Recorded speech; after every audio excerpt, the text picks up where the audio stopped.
Hello everyone, I am posting my highly requested boxer shorts tutorial. These are so incredibly easy to make. These are pretty loose fitting, they're just easy to throw on around the house, and are definitely very beginner friendly to make. So in this video, I'm going to show you how to draft the pattern and how to sew these. So be sure to stick around until the end. I am also doing this voiceover style. I'm sitting with no makeup on, looking a little bit like a slob, so that's how we're starting this video. All right, let's get started. Alright, I'm going to start by laying my pattern paper out, and I'm folding my shorts in half. I'm going to start by tracing the front side of my shorts all around. And whenever we're tracing elastic, we want to make sure to pull on the elastic waistband so that it's nice and flat, and this will give us the most accurate measurements all around. And I'm just tracing exactly where the seam lines are all around the shorts. I'm going to do the same thing for the back side. I'm going to fold it with the back side facing up. And when we get to the crotch seam on the back, we usually have to pull this out really far in order to find that seam line. So I'm just tracing the seam lines all around. And since these shorts that I traced are a little bit on the small side, I'm actually going to add a little bit more width to make my boxer shorts more loose fitting. So I'm just adding like ½ inch down that center front seam. I'm going to add almost an inch to the inseam and around ½ inch to the side seam. I'm just kind of eyeballing this, doing what I think looks right. And if you want to be precise, you can cross-check your measurements. The waist should be around your waist measurement divided by 4 plus about 2½ inches for room for elastic. And if you want to cross-check your hip measurement, just make sure that they're going to fit. So that would be your hips divided by 4 plus a little bit of extra wiggle room. Okay, now we'll add seam allowance all around. So at the top, I'm adding 2 inches. This is the width of my elastic times 2. So I'm using 1 inch wide elastic, so that's why I added a 2-inch waistband at the top. And then I'll add ½ inch seam allowance at the side seam, the center front seam, and the inseam. And then for the hem, I'm going to leave 1 inch. Now that that's done, we can cut our front pattern piece out. And moving on to the back, I'm doing the same exact thing. I'm adding some extra room to the inseam, the side seam, the center back seam, and then I'm adding my seam allowance all around. 2 inches at the top for elastic and 1 inch for the hem at the bottom. And this is really important. You always want to make sure that your front and back sides match up exactly at the side seam and at the inseam. You want to make sure that these are the same length because these will eventually be attached later. I'll cut my pattern piece out, and now we can move on to our fabric. I had just enough fabric to cut 2 pieces for the front and 2 pieces for the back. I had my fabric folded in half, so I'm cutting 2 at a time. Speaking of fabric, this was like a really comfy, soft cotton flannel fabric. That is what I would recommend for boxer shorts. These are literally so comfortable. Now that my pattern pieces are cut, we can start sewing. So if your fabric looks the same on the wrong and the right side, you just need to pick a side to be the right side and stick with that. So I'm gonna lay my front left leg out, and then I'll lay my back left leg out. And I'm putting these right sides together, and I'm gonna pin them down the side seam and along the inseam. Now I'm taking my right front leg, and I'll put my right back leg right sides together and pin it down the side seam and the inseam. And now we're just gonna sew them along those pinned edges.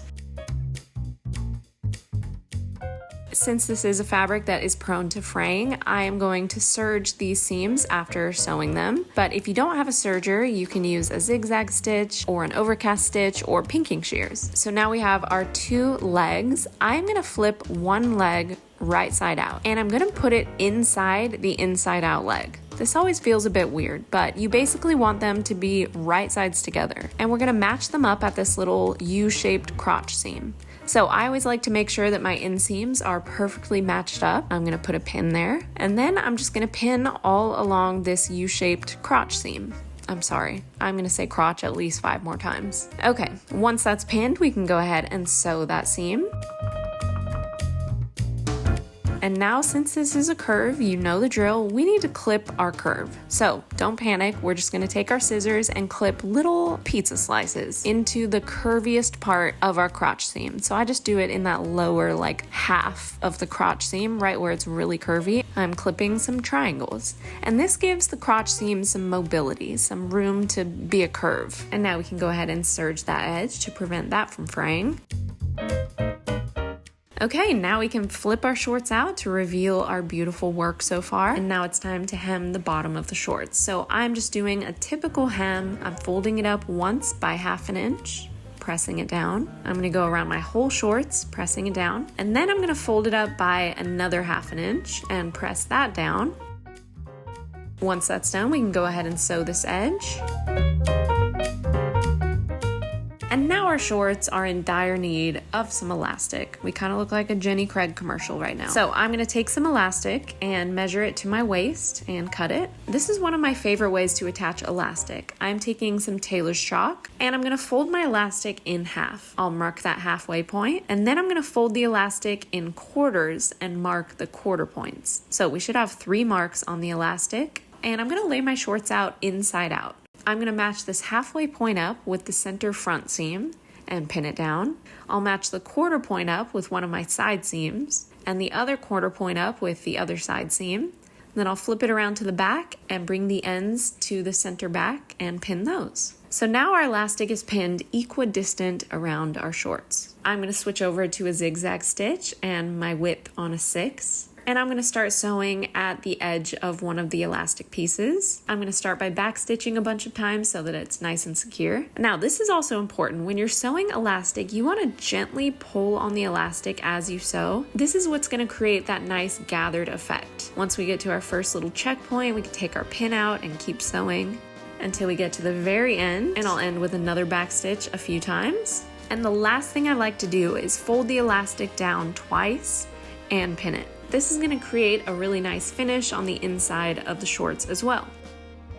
I'll switch back to a straight stitch, and I'm sewing it all around pretty close to that folded edge on the left side. And again, it's always good to pull on your fabric as you're sewing so that it's nice and flat while you're running it through your sewing machine. And now we have the most perfect elastic waistband and the comfiest boxer shorts. These are so easy. They probably take around 30 or 45 minutes to make once your pattern is done. These are just so comfortable. I love to throw these on around the house, and I hope you learned something. If you did, give this video a like, make sure you're subscribed, and comment below if you plan on making these boxer shorts. As always, follow me on Instagram and TikTok for more tutorials and just some sewing fun. Thanks for watching, and I'll see you next time.